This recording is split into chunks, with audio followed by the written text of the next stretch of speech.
placed on September 16th by the Philippine Senate on the issue of the city codes legislation. Community quarantine is hereby imposed in the entire of Metro Manila.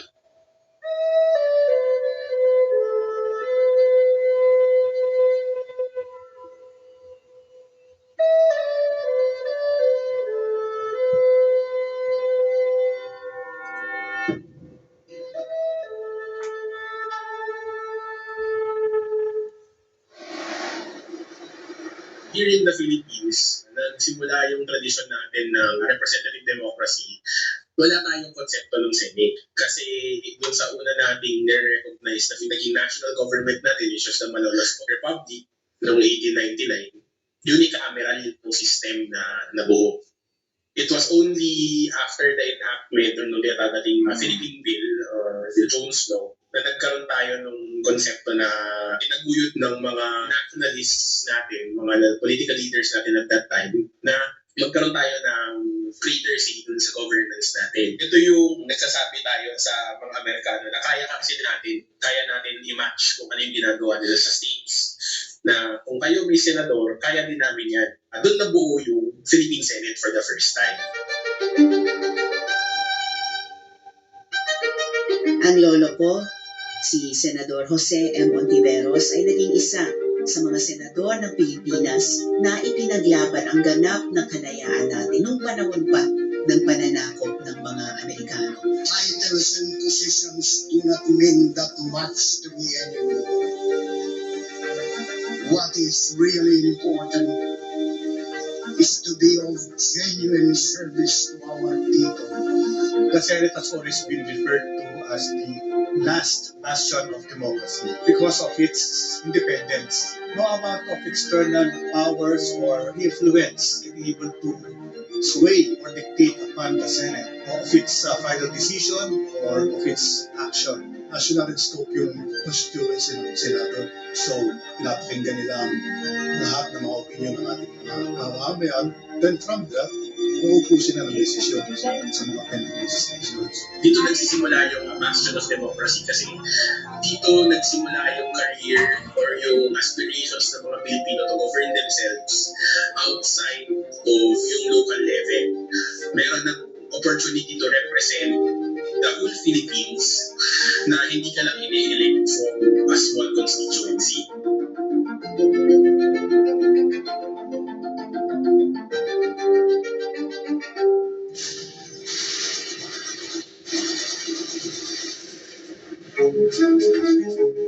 Worldwide, wala tayong functioning na legislature. Naging simbolo yung pagbalik ng yung mga sessions ng Congress, both houses ng Congress after liberation ng 1945 para bumalik yung semblance of democracy natin sa Pilipinas. Baka inauspicious ng opening kasi nandun sila sa Manila City Hall na sira-sira, literal na pinagkutaan ng mga Hapon. So, butas-butas yung mga dingding.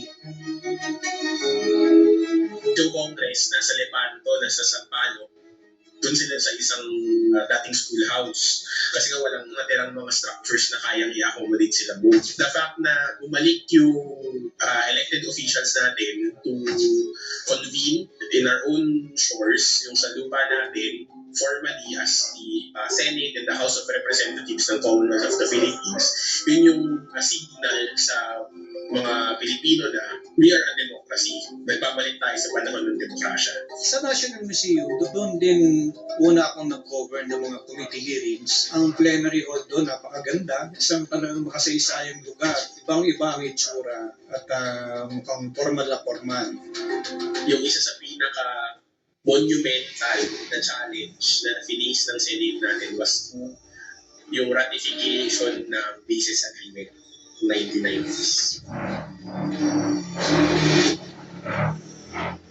Sobrang laking issue niyan na hindi natin alam kung hanggang saan naabutin yung ratifications nung nangyari voting. It was a decision that only the Senate could make. Kasi by law, sila lang yung pwedeng mag-approve or ratify or disapprove ng international treaty. Napaka-historic nito kasi nung panahon na yun, mismo si President Cory Aquino pumunta sa Senado lagi. At natatandaan ko at the time, 1991, umuulan pa. Nag-rally kasama si Presidente Cory Aquino para ma-retain ang US Pixels. Pero hindi bumigay ang Senado. Nabutan ko yung time na pinagbotohan nila yung abolition ng US bases. It was really during that time, medyo divided ang mga tao. And even the Senate, Gusto ng Malacanang na patuloy siya. May malaking segment ng EFP na gustong matuloy siya. Sa dulo, talagang yung conviction ng mga elected officials ng mga senador ng panahon na yun na mag-decide na tama na. Those who are in favor of this treaty, please raise your right hands.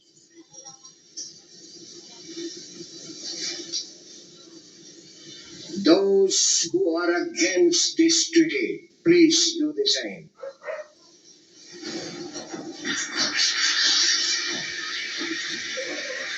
With a vote of 11, and adding my own negative vote, the treaty is defeated.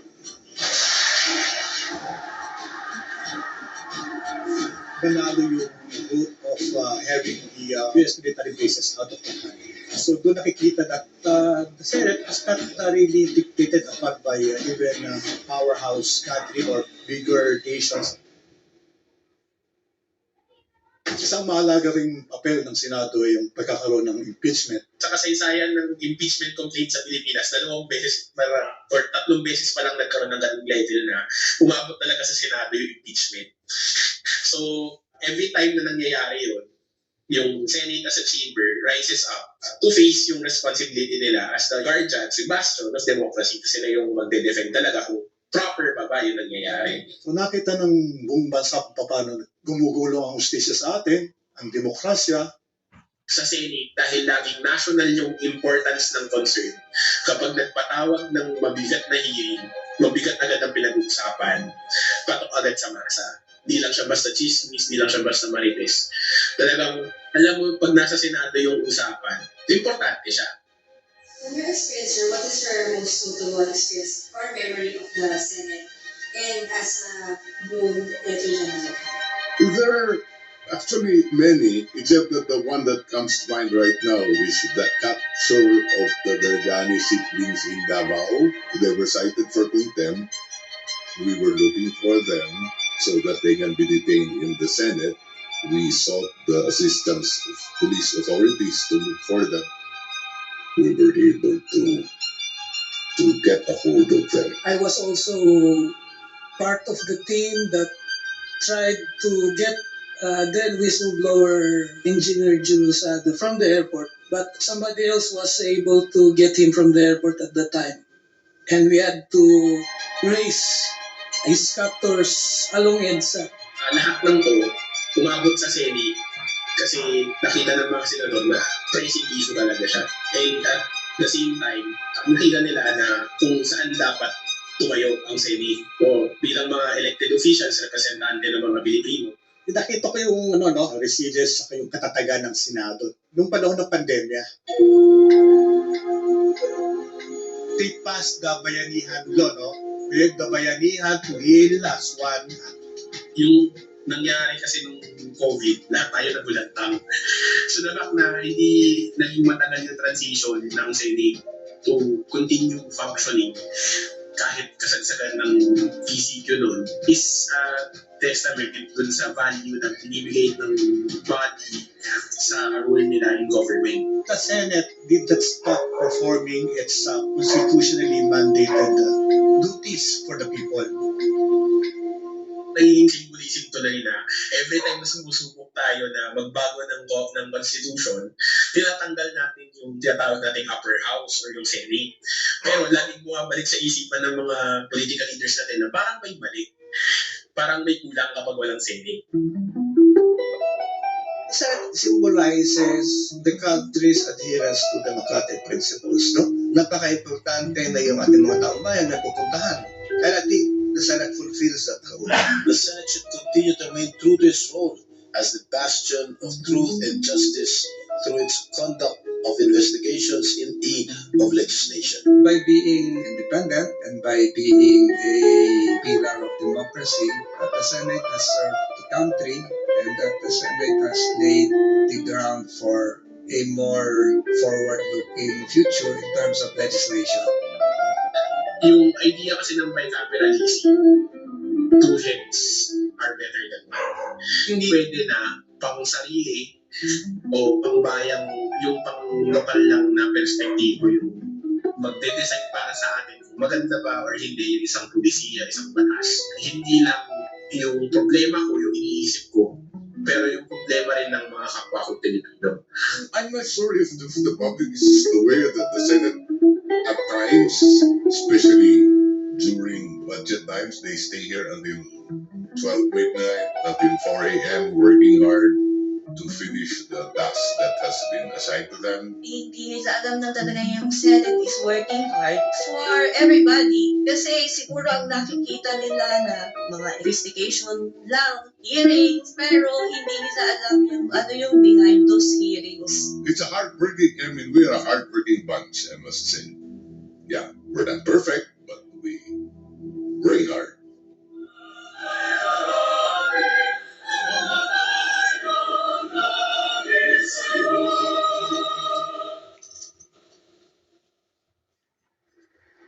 Kung makikita niyo yung pinaka-Senate seal, nakasulat doon sa ilalim, no? Legislative Acts yan. Ang ibig sabihin nun, law serves peace, let it be done. So, yung batas natin, no, sets the peace and order at yung kaayusan ng bansa. Sa bahay, may mga patakaran ng ating magulang. So, ang Senado ganun din para sa bayan, no? It is the policy-making body along with the House of Representatives. Sila yung nagsaset ng polisiya, sila yung nagsaset ng mga rules. At napaka-importante sa isang society na meron tayong mga sinusunod na mga patakaran na mga rules.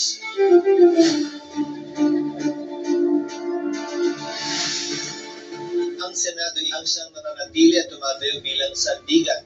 Takbuhan ng ating mga kababayan walang matakbuhan kung saan makakatiyak ang ating kababayan na magkakaroon siya ng karampatang hustisya, atensyon at malayang pananaw kaugnay ng mga pinoproblema ng ating kababayan anumang oras at anumang panahon.